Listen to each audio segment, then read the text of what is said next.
Celebration series. This is the series that's part of our World History, or World Civilizations 2 courses, History 112 for the spring semester.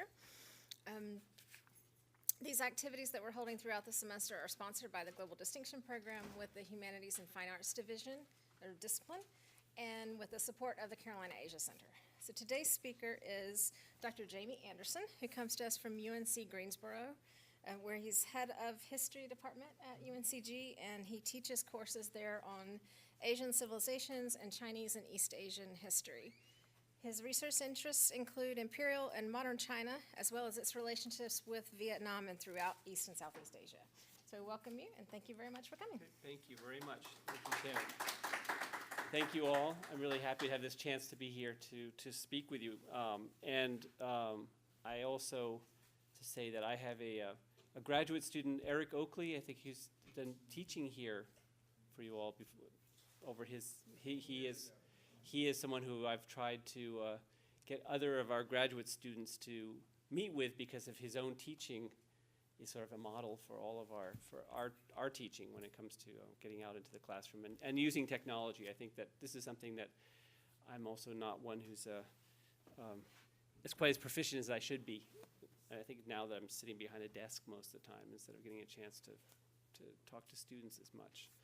But I'm Jamie Anderson. I teach all of the East Asian history classes in the history department at UNCG. And Shannon already introduced the areas that I work on, but I do teach, and I've lived in China for about 5 years in total time, between China, Vietnam, and Taiwan. So I'm ready to talk about the area of the pre-modern era that I had kind of set this talk up for, but if we want to talk about the modern situation, I end the talk with a discussion of where China's been going and how things will look in the future. So I think I want to get rid of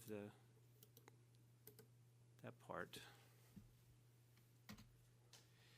I had intended to do a little teaching too. So first, because the new year is just about to come along, and on the 16th, so I had a greeting for everyone if anyone wanted to practice on their friends from China.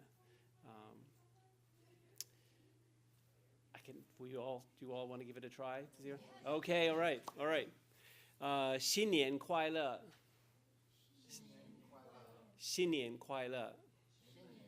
Yeah, I think you did a great job saying New Year, Happy New Year.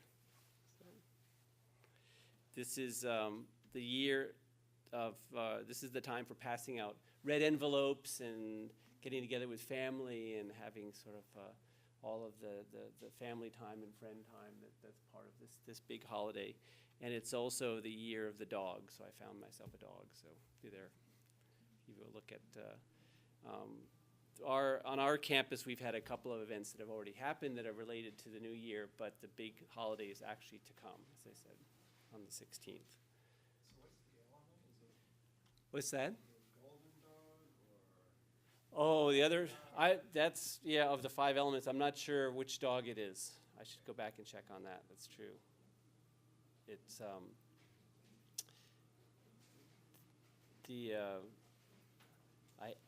I have to say I haven't kept up on. It's not my year. I'm waiting for the. So. All right. Today's talk is looking at the rise of China. China from a very early time occupied a very central role in East Asian history. China itself is the modern nation of China encompasses different sections of what were kind of separate cultural zones within East Asia in an earlier time, but as a unified whole, it's been around now for a little over 2,000 years. Not at the same size that it appears today. That's about the size that it took on in the 17th century, early 18th century. But China has been a large part of East Asian history for a long time. When we're talking about the rise of China today, we can't neglect the ancient rise of China that really was the significant kind of blueprint for how the Chinese government is treating its expansion, particularly along what's called the One Belt, One Road program that's going on now, Idai Ilu, an expansion across Eurasia that's going to be connecting railway systems, highway systems, gas lines. Any form of communication now is going to be integrated into this kind of whole network of communication, and China has been funding this since the current president, Xi Jinping, called for it in 2013. So it's been a little while in the making, but it's beginning to come together. It is on top of what was known as the Silk Road, and the Silk Road are the connections that I'm going to be talking about more in this presentation, but we can end on talking about what it is that China intends for the future Silk Road and these connections across Eurasia. But China's rise today is built on China's rise from the past. Now, visitors to Imperial China would be encountered with sort of the grandeur of the imperial court. It was intentional. All these things are in kind of a large scale, intended to sort of awe the visitor and to impress those from outside coming in to the court. So you have here, this is the latest version of the Forbidden City, one of the main gates leading into the Forbidden City. The intention was to really set a sense set for the visitor that China was at the center of something very large, something big, and the emperor represented that grandeur. The first contact between East and West, after a period of sort of separate development, involved not these grand gestures of visiting the court or the connection to the emperor or anything like that, but it came partly through military conquest on the part of the Greeks, when you have Alexander the Great, who made his way across into Central Asia, encountered the local people there, engaged in trade as well as this kind of military expansion, and then a trade and exchange of ideas that would spawn a new religion. So I'm using this as an example of something that was unexpected coming from the East-West connection. The borrowing of, if you can see from the outlines of the statuary here, this is an ancient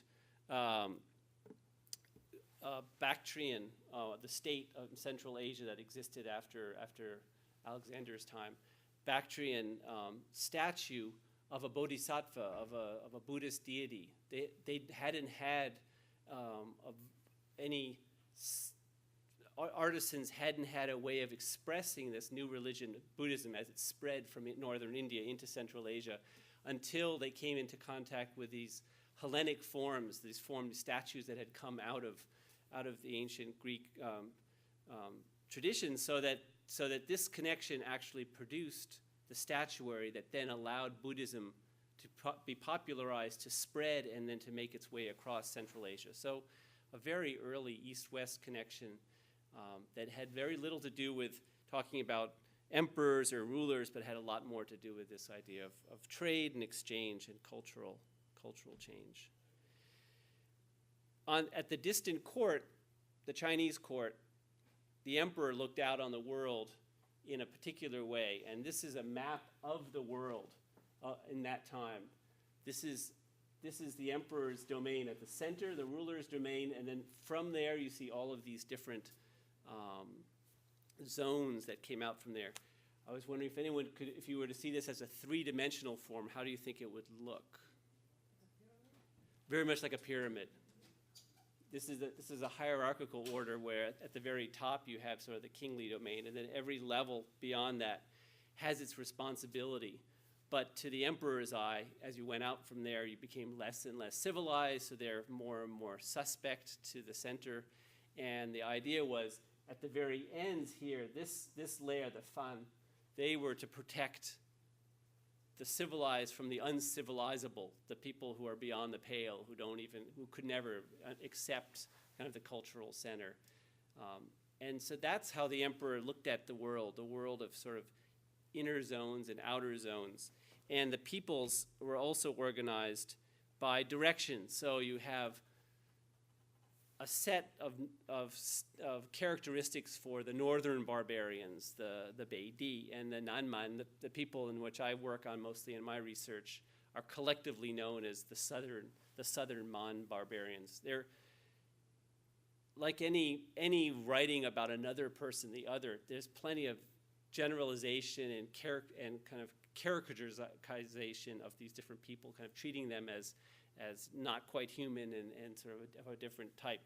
But the one difference in the imperial order was that if peoples from the different regions, the different directions, accepted the norms of the center and they came to learn the Chinese writing system, which would be center, if they came to learn to write and they could express themselves through that system, if they accepted the dress and the food ways and the cultural practices of the center, then they would no longer be considered outsiders. They could become insiders as a result. So that it has this very strong cultural characteristic in pre-modern times where outsiders could make their way to the center if they accepted the practices at the center. But the world looked like this to the emperor, and beyond there, as I said, this is the son of heaven, the center.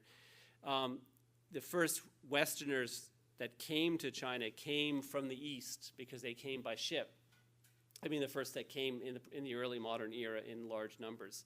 So the Chinese characterized all Westerners as being Eastern barbarians because that was the direction that they had actually shown up at, at the door of the imperial court.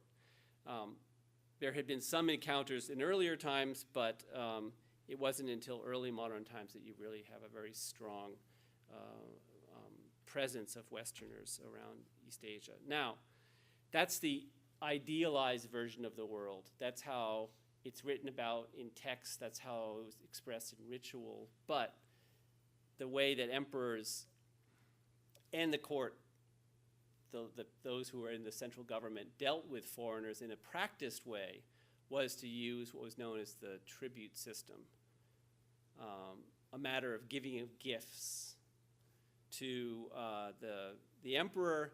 In exchange, the emperor would give gifts of greater value, at least according to the Chinese sources. Gifts of greater value would be given to the guests, along with words of wisdom that the emperor would have about how they should be ruling over their people, what they should be doing to kind of bring harmony and peace to the area, and so on. So you have this kind of the tributary leader and their entourage come to China, and they're going to necessarily be approaching the emperor from below to coming to above. The emperor is above these visitors, and yet the emperor kind of opens the door to allow them in.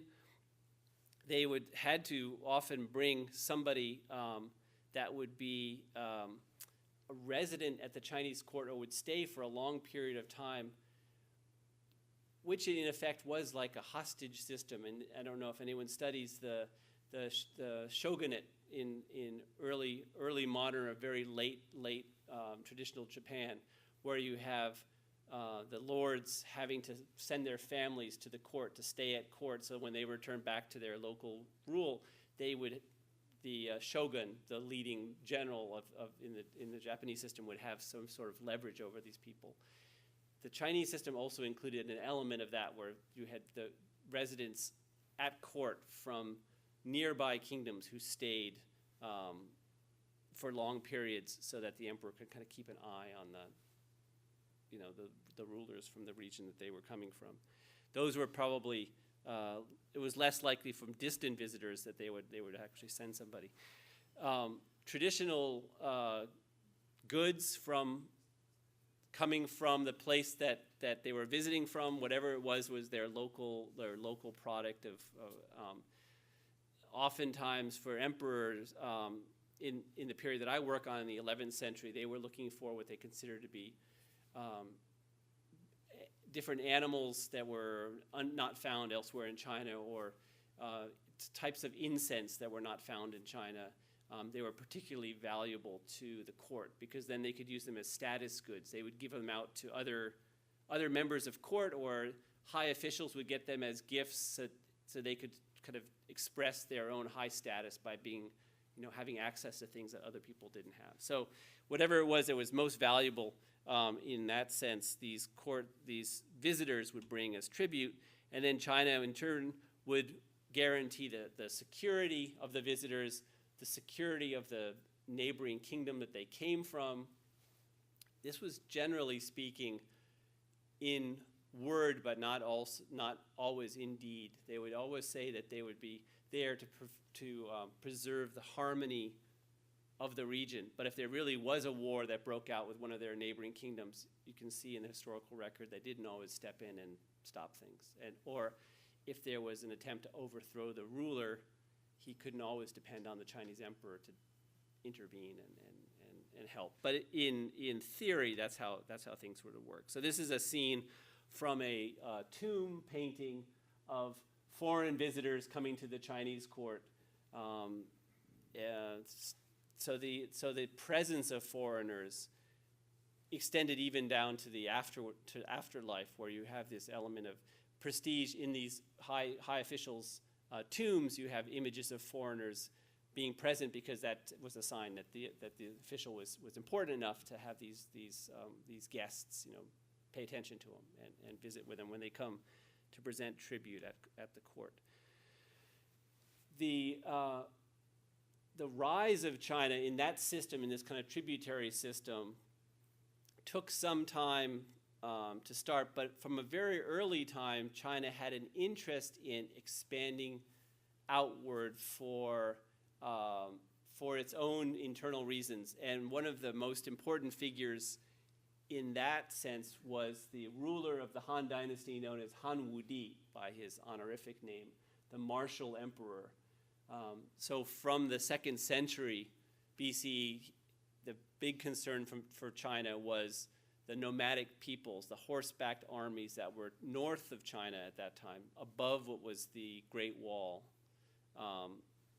eventually stitching together many walls that kind of held the nomadic peoples apart from the sedentary Chinese.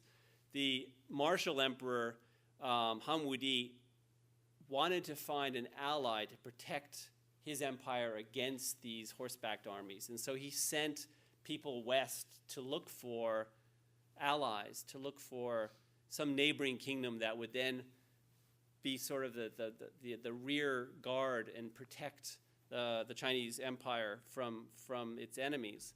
And in that effort, one of the most famous envoys ventures out for 17 years, so it took a while to get this to happen.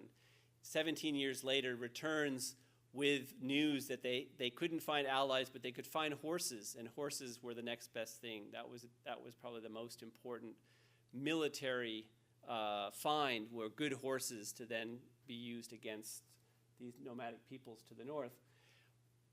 What that back and forth led to the first expansion of China's reach and interest in the peoples of Central Asia as a result. That would become the first, I'm having trouble stopping this from, the first leg of what would be the Silk Road. Expanding from China into Central Asia, Central Asian people, particularly those that I had described that had taken on Buddhism, who were there in Central Asia, had their own kingdom.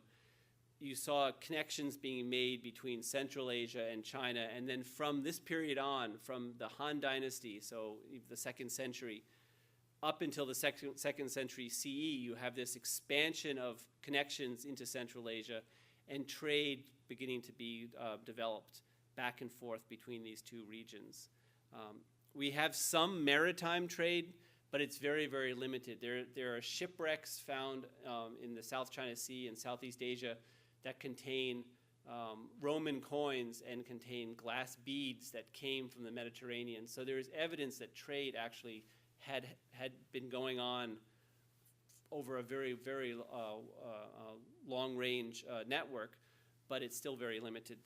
The overland trade of this time, though, was significant, and this was the beginning. And that's the beginning of what is sort of that network of trade connections known as the Silk Road. The Silk Road wasn't one single route. It was many different routes that connected different parts of Eurasia together. It wasn't just over land. It also went by sea, as I mentioned, and later on the maritime connection becomes more and more important. And the Silk Road today is, as I said, is being revived again as the One Belt, One Road project that the Chinese government's promoting to make these connections, revive these connections that existed from the 2nd century at first until very, very recently in history. The early modern period, when Europeans arrived, is probably the biggest rupture in Silk Road trade. It's only been then since early modern period up until now that the Europeans have dominated the trade. Up until then, it were Asian traders, South Asian traders, Central Asian traders, Arab sailors. The connection was really dominated by Asians and not by those who were coming from the other side of Eurasia until the very modern period. Now I was going to ask students what the connection was between the Great Wall and the Silk Road. Do you all have any suggestion there? What would be a connection between the Great Wall and the Silk Road? What do you say the connection would be between the Great Wall and the Silk Road? Do you have a suggestion? It shows China's might, perhaps? There is a might. Certainly, the building of the Great Wall took a great deal of effort. The Great Wall was many walls that were all stitched together under the Qin Emperor before the Han Empire started. So it does show a great initiative. Does anyone?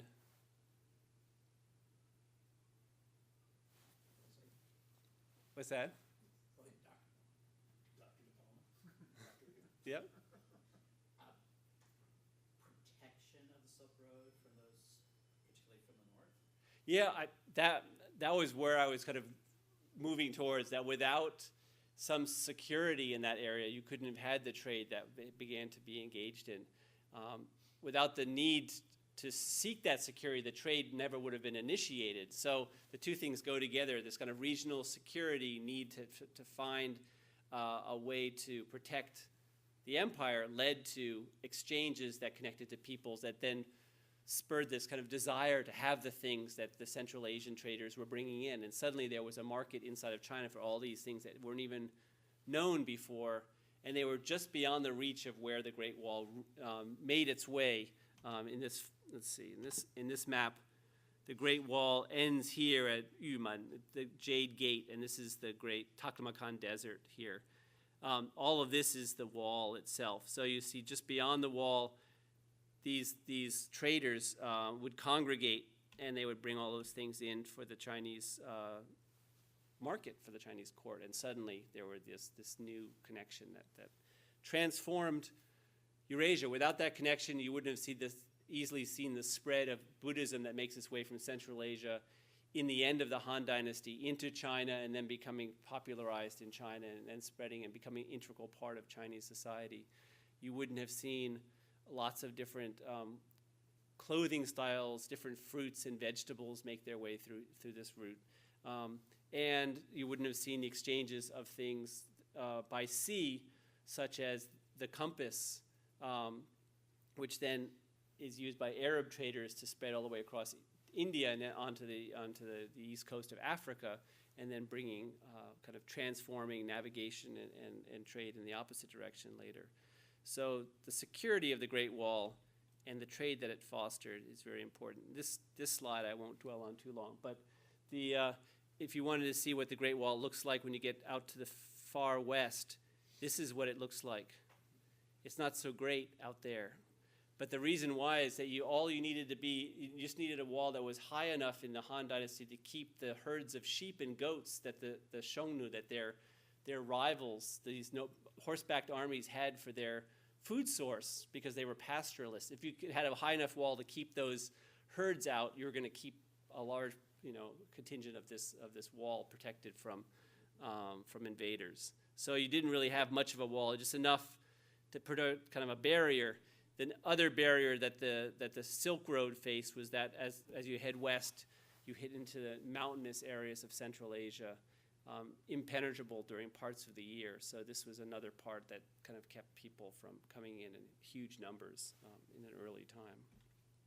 Okay, jumping forward to the next big period of the Chinese rise would be not under the Han leadership, meaning the majority of China today, but under Mongol leadership.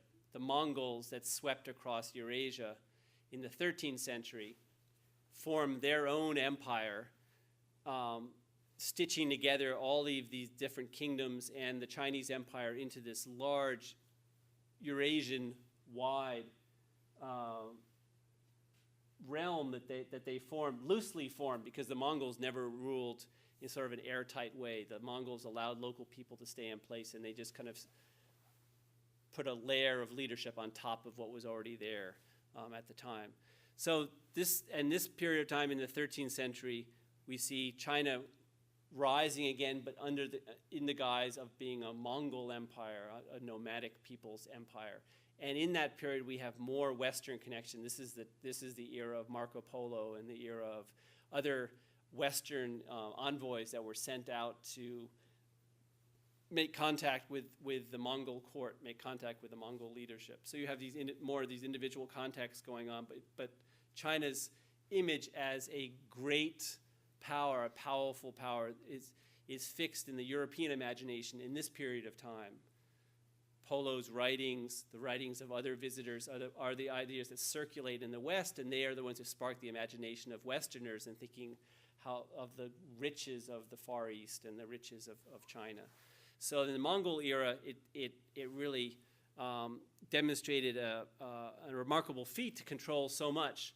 But what it did was also set the stage for European advancement into East Asia in the following age because of a fascination that was developed during this time with China. Yes. Is this Yeah? how they came to Hungary? Oh. Or is that where they... Yes, they came to Hungary in this period too. That is, I'm sorry. You can see the Mongols came in several waves. Genghis Khan was the first, and he launched the first invasions that swept across Central Asia and toppled the nomadic neighbors of where the Mongols' homeland was. And then it was, following him was Mukde was the next to make his way over to Europe, and it was at the edges of what was Hungary and into other parts of easternmost Europe that the Mongols had expanded.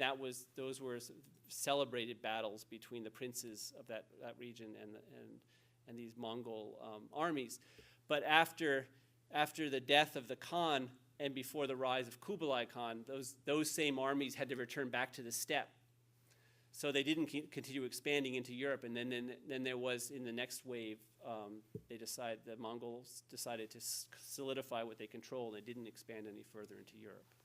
So it was during this time that there was a lot of that first kind of wave of conquest involved Europe. And so here you have, in this map, you get a sense that the map maker describes it right here. It was because in 1242, the Khan died, and so the armies just decided they had to retreat. The Mongol armies just retreated. They didn't continue to. If he hadn't died, the Mongol armies likely would have taken over all of Europe. They were on the verge of doing so at that point. So riches such as gemstones and were the things that the Mongols from the southeast and southwest were trying to bring in. And then tea begins to be developed as in the period I study during the 11th century, tea culture is beginning to expand commercially. And in the Mongol era, tea begins to be circulated even more widely. This is the era in which tea and horse trade between the Tibetans and the lowland Chinese begins more and more developed. Tibetans needed tea for ceremonies, and they had the better horses, and so this became an important part of this circulation.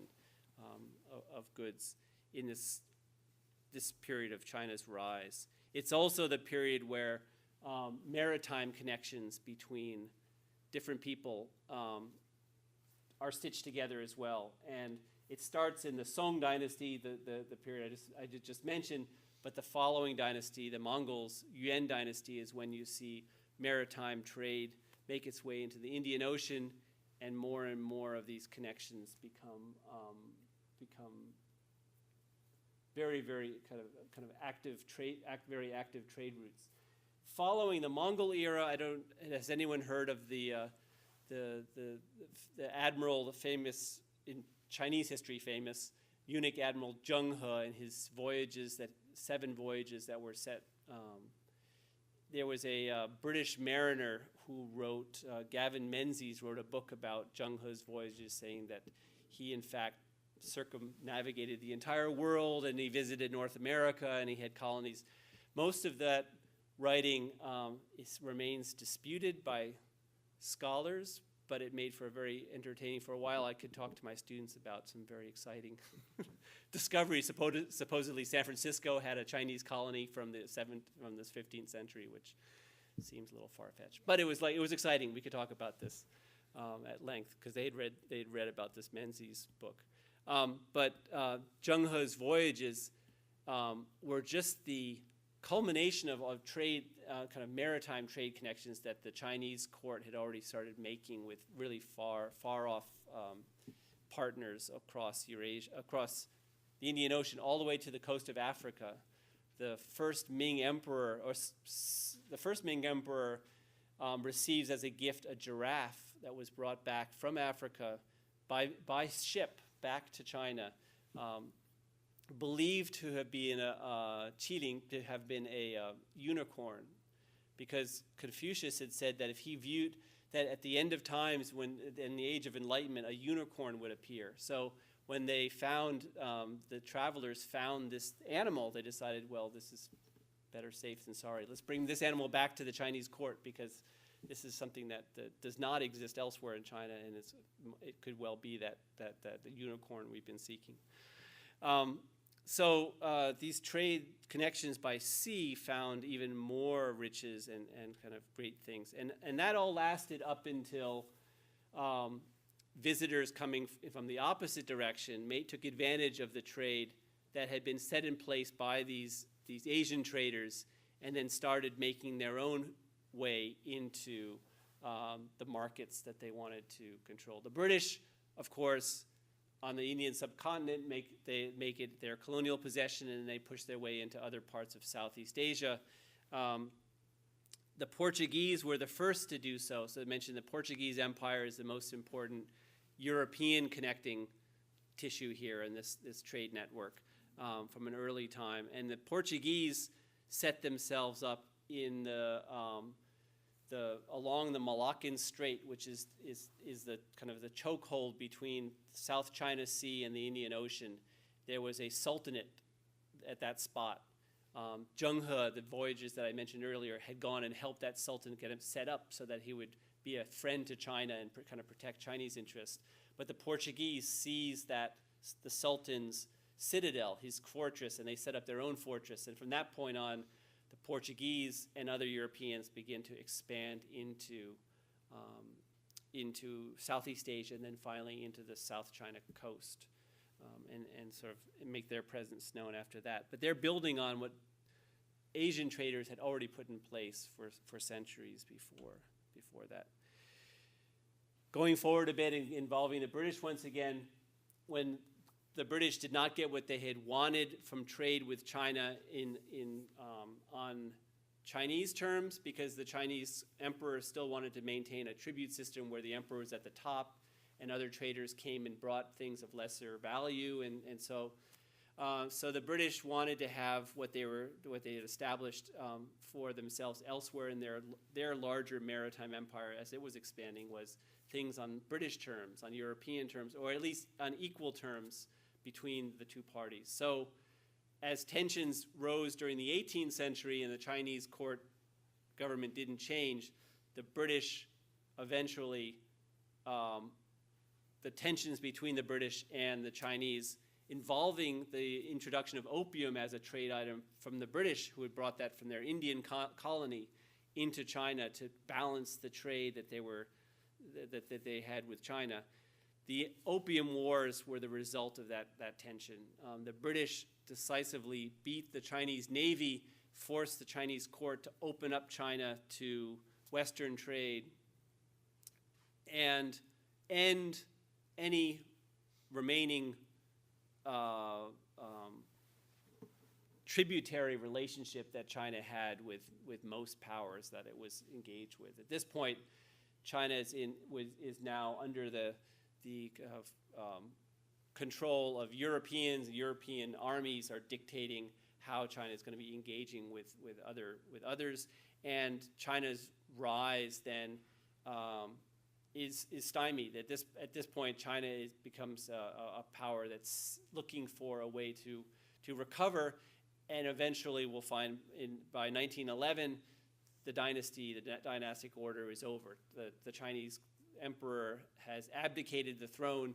China gives way to a new era of politics, and as a result of the Opium Wars, is still under the control of Western powers, either economically or politically or militarily in some cases. So what happened in China in that period of time, shortly before falling, the empire was divided up into different segments where Europeans dictated the terms.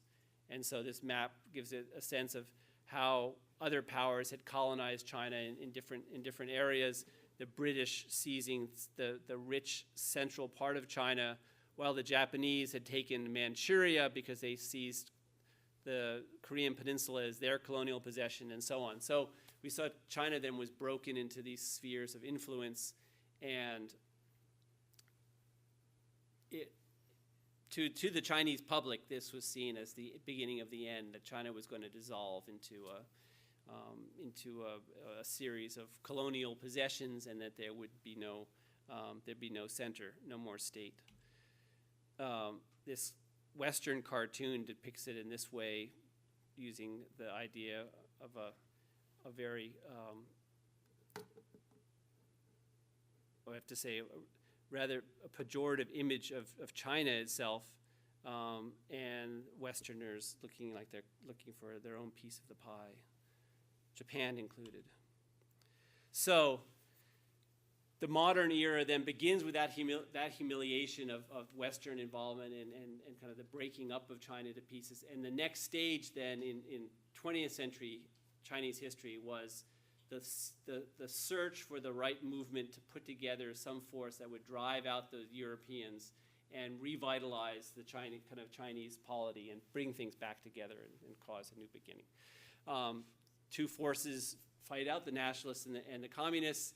By 1949, we have the final stage of the Civil War, and the Chinese Communist, the People's Republic of China, begins on that footing, that they were the ones who were most successful at taking care of this problem of Western aggression. They were most specifically credit themselves with the ones who took care of Japan's invasion of China and ending of Japan's occupation of China. And so from the very beginning, the People's Republic is an establishment of Chinese sovereignty and a new rise, a new beginning to China. But in material sense, China is still very dependent in this moment on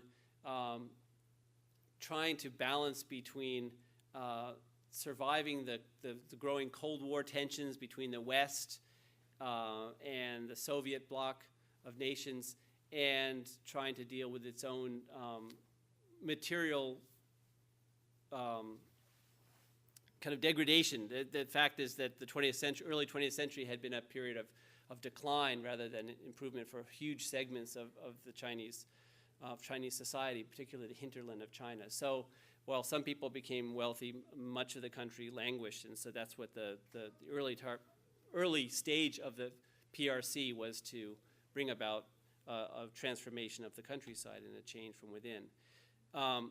At the center, of course, Mao Zedong is the center figure, and the party based a lot of what it did on a desire to see China rise even before it had the material footing to do so. So the stages like the Great Leap Forward was an effort in the late 50s that China, just by willpower, would be able to overcome its problems and be able to force material change.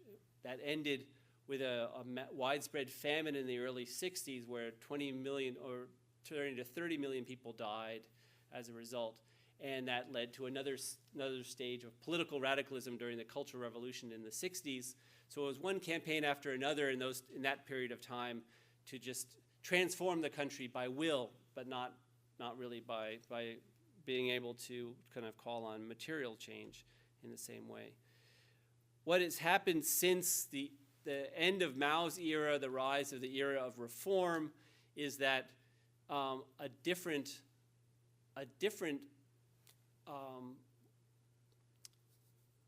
logic to China's rise came into play, where the Communist Party is still at the forefront. The notion that China is headed towards a better socialist future is still, in an idealized way, still held up there. But the day-to-day, the material well-being of the people, the expansion of connections to economic centers, and trying to improve through trade and through exchange has been the sort of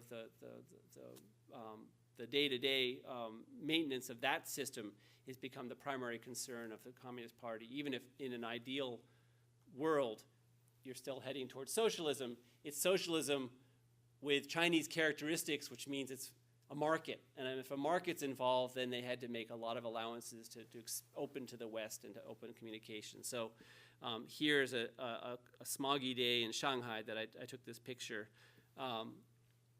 It's nothing but miraculous how much change has happened in this particular part of coastal China over the course of now 40, almost 40 years, little more than 40 years. But this area, right, where this picture was taken in 1992, you could see across this entire region from one point to another. There wasn't a single building that was over 2 stories high.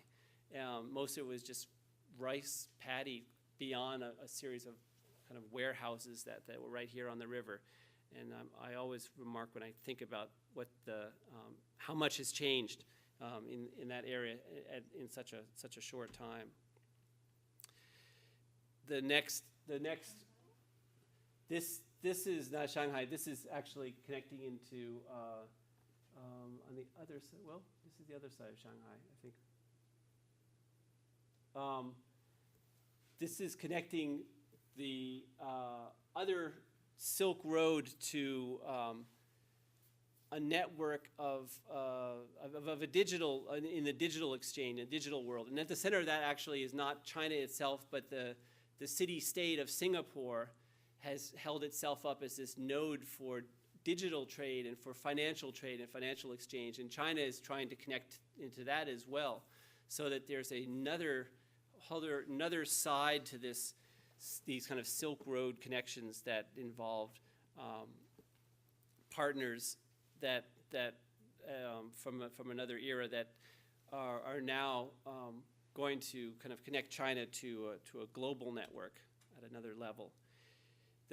Since the beginning of the 21st century, there has been a challenge to what the West saw as a connection, the Washington Consensus, which was written about the U.S.-centered set of organizations like the WTO and other, and the IMF, these connections between these financial institutions and worldwide associations that the U.S. had a role in forming. I mean, going back to the UN and up to the present day with other associations, that was sort of at the center, with Washington playing a role at the center. Beijing, since the early part of the 21st century, has talked about the Beijing Consensus. And although when it was first conceived, it was more of just a challenge to what the Washington Consensus folks were putting forward, it seems more and more like something like the One Belt, One Road project and some of the other things that China is doing involve what I talked about, this electronic Silk Road connection, that China is engaged with powers outside of the influence of the U.S., outside of the influence of Washington. It's beyond the control of an American administration to make some of the decisions that are going on now that are funding these big projects. That's coming from China, that are writing, kind of signing the agreements and kind of putting together the network. It's all beyond U.S. control. I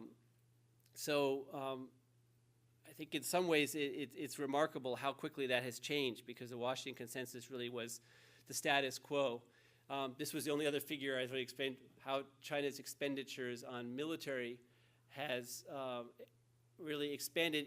It coincides with that change also in some of the participation in international organizations. China joined the WTO in 2001, but shortly before that it was petitioning to become part of the world community, but at the same time expanding some of its own and modernizing much of its military. Was not fair because the U.S., I don't have the U.S. military budget up here alongside to show it's not that the U.S. is not spending on military, but the fact is China has committed to a different rise than it might have if it had been sort of more part of focusing just on its own backyard. But now it's becoming more part of this globalized network of connections between different peoples and different nations. And so in this last rise of China, you can see trade is still very important, as it was in the early Silk Road days. But now with the complication of politics and some of the other concerns that have come up, China is also beginning to expand in other ways as well. So it's the future of the Chinese Communist Party depends on this being their successful effort to make this expansion. I think that's another thing that's at the back of this. It's not just for the fact of the nation, but the Chinese Communist Party has really bet on its future by providing for the people in this manner, by showing that China can raise its stature internationally, that China can continue to rise materially, people's lives can improve materially, and that without the Chinese Communist Party, this wouldn't happen. So this is how it's presented really currently with Xi Jinping. Whenever he speaks out, it really is to make that point very clear that it's because of the Chinese Communist Party that many of these things are happening. It's not just they're one and the same. The party and the nation are deeply connected. Okay. Thank you very much. Somewhat of an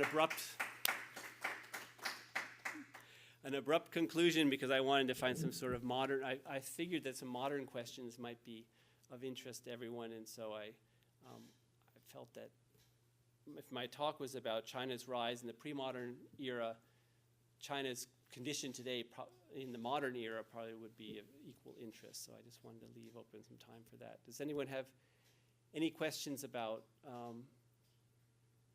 it can even range beyond what I just talked about, if there's anything else. When and why were you living in China? I first went in 1985 when I was a student on an exchange.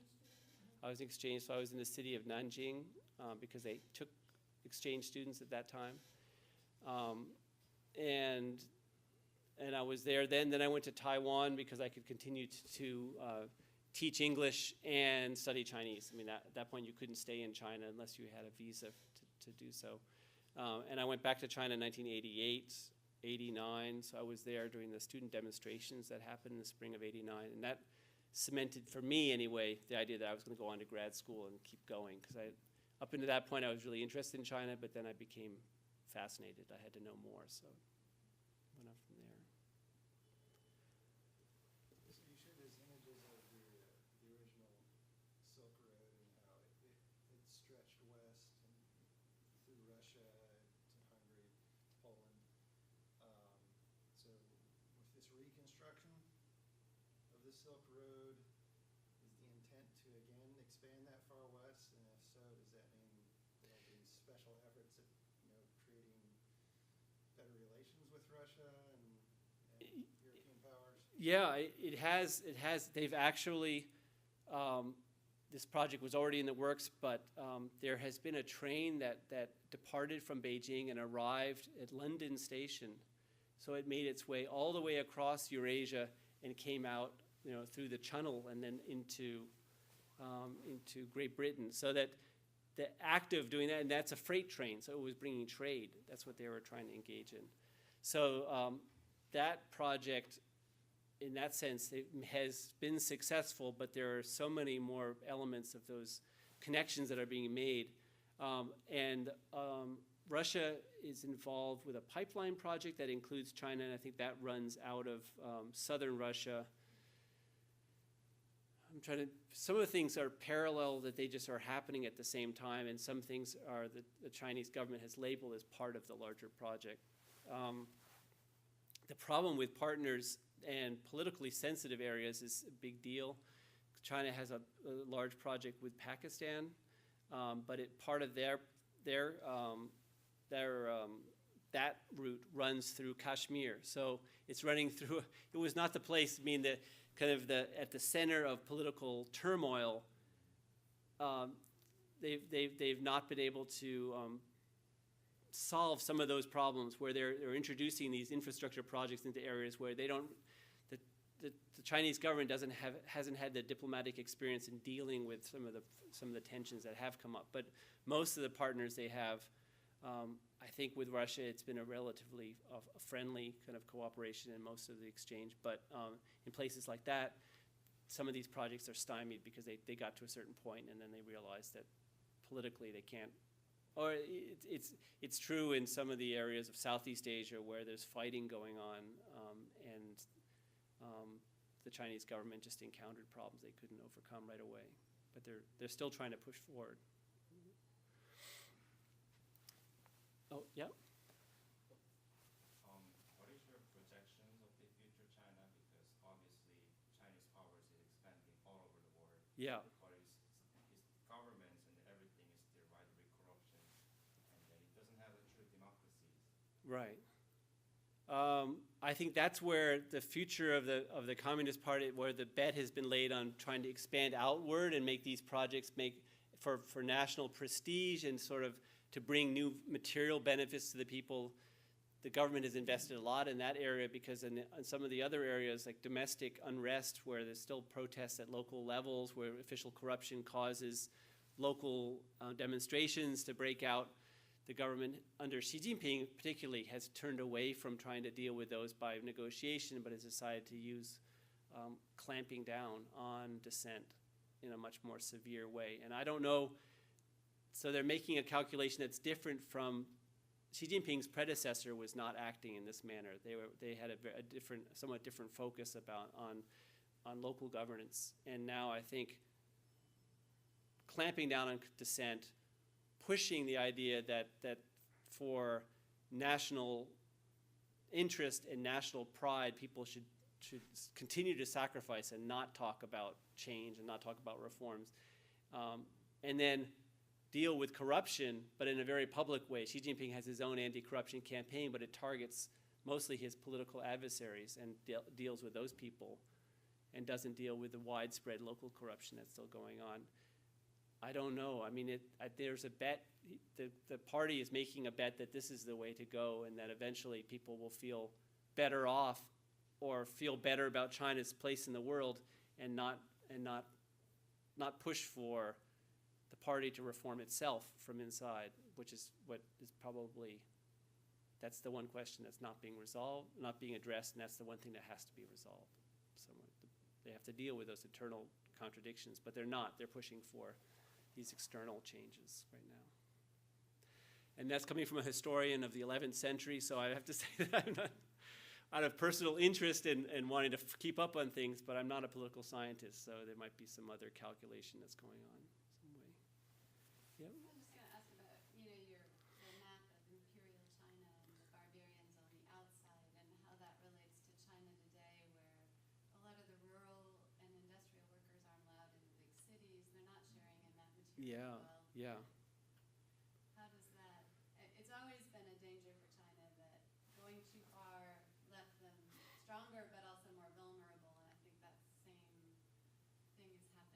it's that model of international relations, but set in a localized, where in the city of Beijing, you have white outside people who are the migrant workers who come in and do most of the construction, do most of the work, do other things that other people are not doing in the city. And yet, just this fall, Beijing government has started to destroy whole neighborhoods of the migrant workers on the outskirts of the city and drive them out because they want to beautify the city.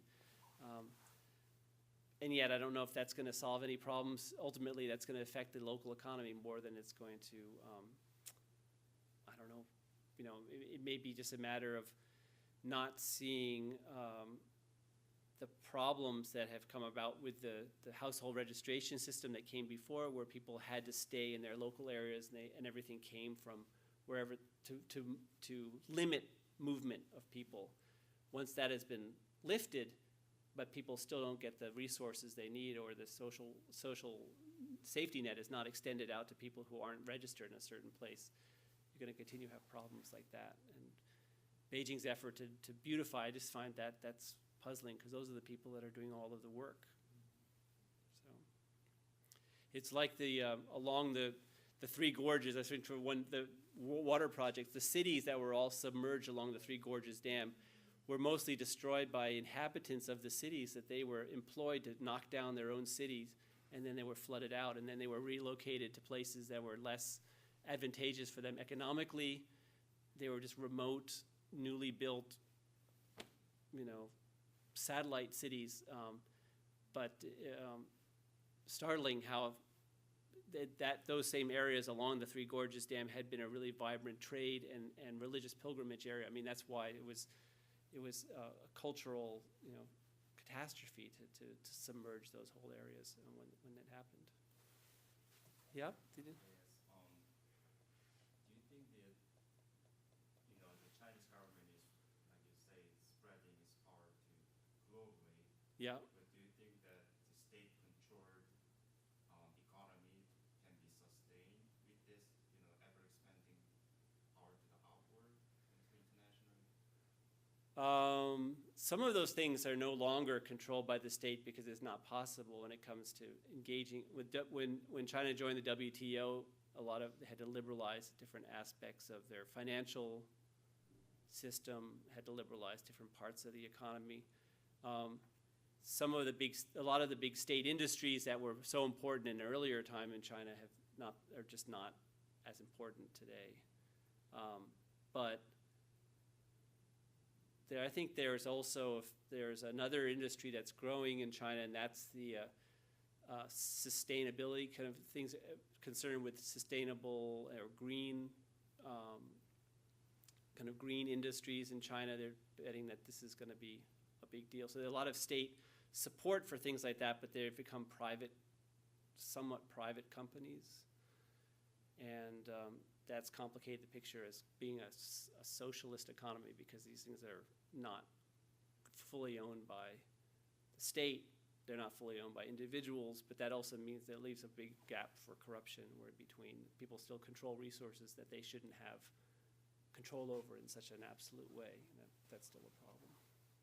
Yeah, I don't know, the expansion, a lot of these partnerships that China has on the One Belt and One Road that are expanding out are government to government, but then the Chinese side brings in, it's fully,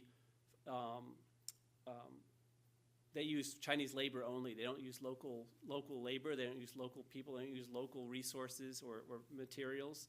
And so that's a sign of the Chinese government dictating the terms to their partner, and that's ruining some of the relationships that they have with these, as they're expanding outward, these international exchanges are being kind of undermined by that too. So even if they're privatizing on one side, they're taking a heavy-handed approach on the other side and kind of not fully let the market do things.